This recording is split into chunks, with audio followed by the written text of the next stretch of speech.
হরে কৃষ্ণ নাম দিল প্রিয় বলরাম, রাখাল রাজা নাম রাখে ভক্ত শ্রীদাম।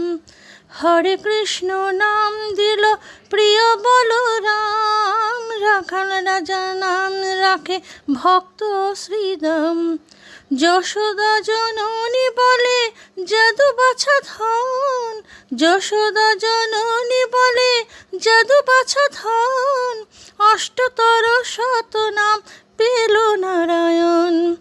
যশোদা জননী বলে যদু বাছা ধন, অষ্টতর শত নাম পেল নারায়ণ। হরে কৃষ্ণ নাম দিল প্রিয় বলরাম, রাখাল রাজা নাম রাখে ভক্ত শ্রীধাম। হরে কৃষ্ণ নাম দিল প্রিয় বলরাম, রাখাল রাজা নাম রাখে ভক্ত শ্রীধাম।